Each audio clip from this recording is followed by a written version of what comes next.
I see a lot of these motivational speakers telling you what you need to do and how you have to go out there and grab life and not be afraid to go into the mountain. And when you get to that mountain, build another mountain, blah blah blah blah.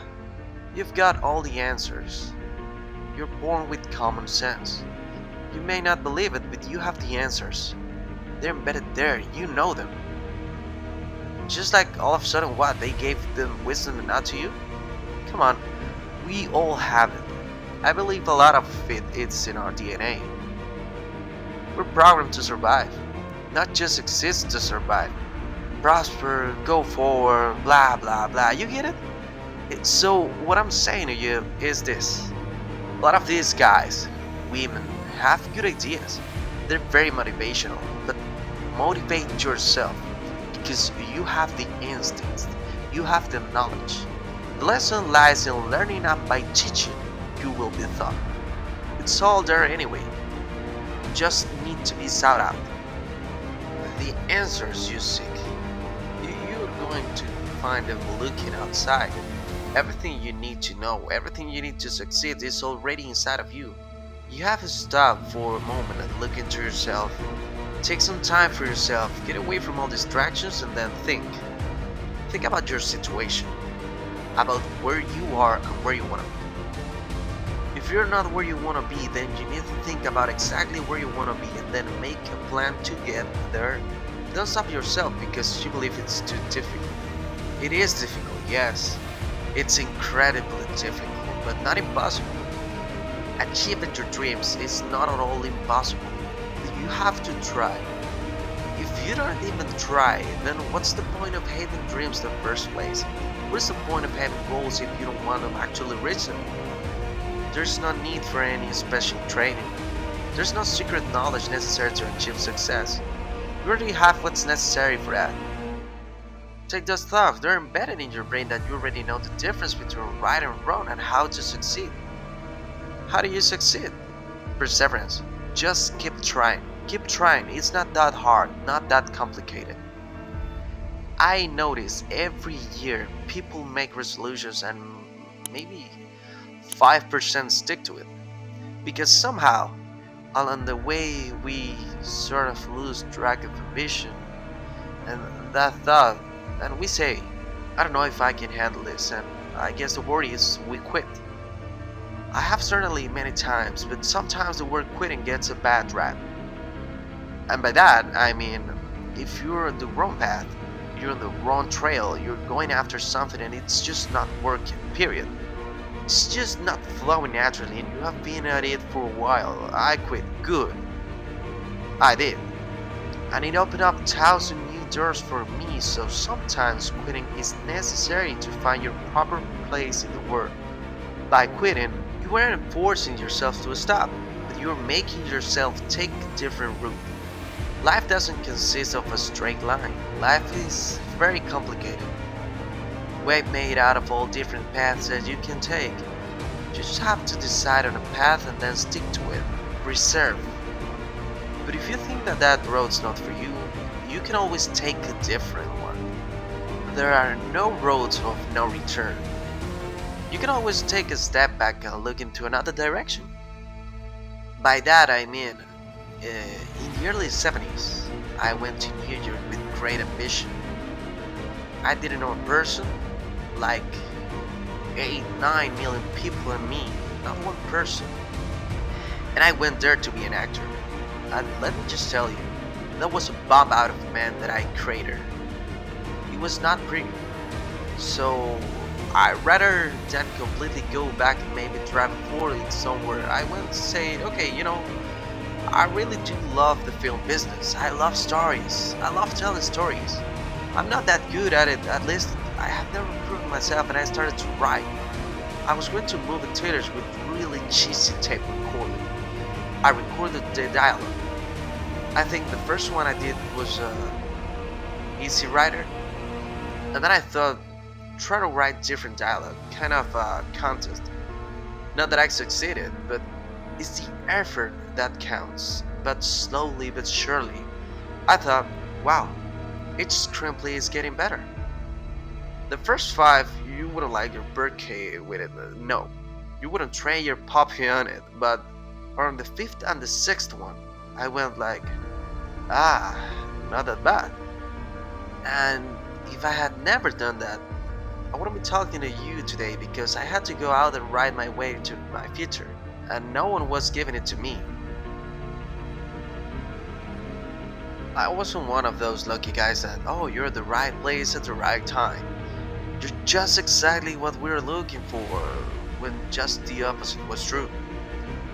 They say that you're not what we're looking for. You're slurry, you're on this or that, you're kind of type, you're slowish.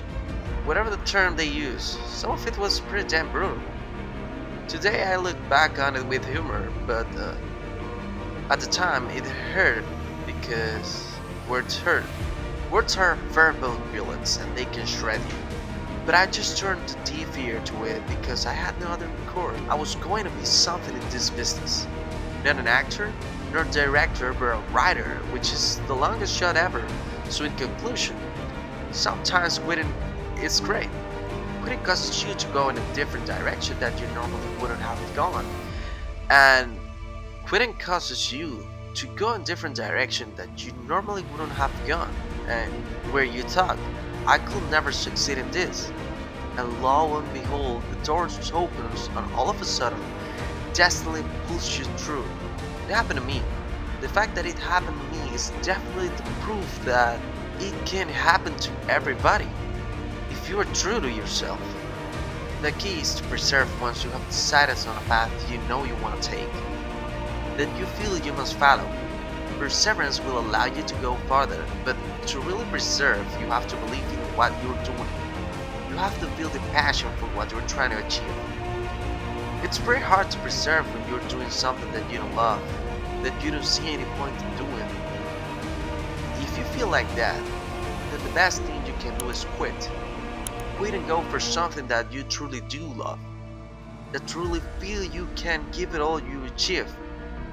When you have a definite goal, when you have passion for what you do, then you will be willing to do anything. I kept trying again and again because I was sure I wanted to be someone in the film business. I persevered because I had passion for what I was doing. I really wanted something, and so I fought for it. And this isn't limited to me. I'm not the only one with a dream. And I'm certainly not the only one with the capability of persevere. If I can do it, you can do the same. You, me, all of us have the capability. We'll have what it takes sleeping inside of us. You just have to call on that inner strength and channel it for your purpose. You can take advice from others when it's due, but you must always remember that even if you are on your own, you have what it takes to be successful. After all, perseverance is something that exists inside of every person, waiting to be unleashed by our passion. You never know what beats inside a guy's heart.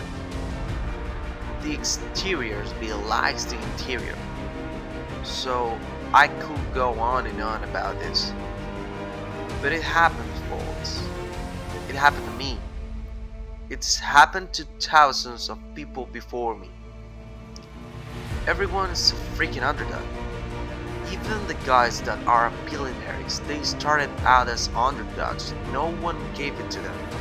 Someone in the family perhaps had to earn it and pass it on, but that someone in the family perhaps had to earn it out and pass it. But that first one, the guy that went into the unknown unprepared, but prepared mentally, but perhaps unprepared for what was going to come at him for so many different directions. When I say that come at him, I mean those obstacles that they wanted to defeat, including his own fear, and they were overcome. As Rocky will say, it ain't over till it's over.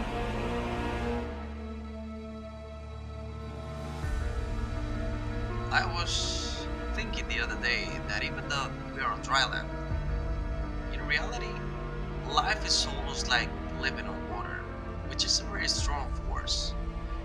And In all waters, there's a current, and that current will take you out to the ocean, where eventually you just get swallowed up by the sheer magnitude of everything. And once you're out there, you can't swim back. It just takes you where it wants to go, not wherever you want to go. And swimming against the current is really a metaphor for life.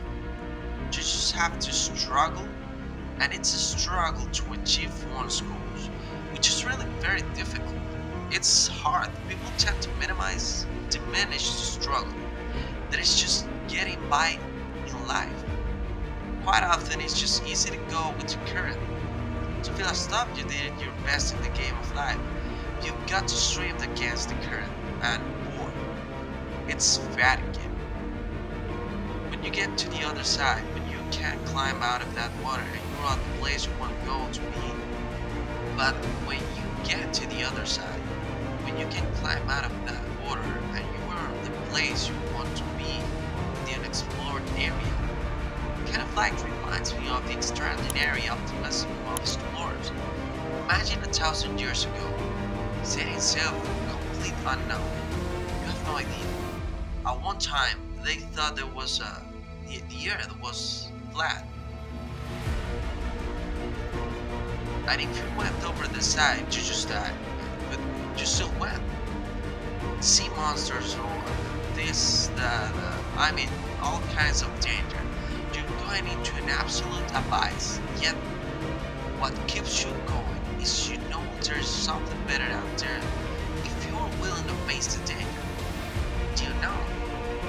That is the journey of life, and it's invigorating and always challenging.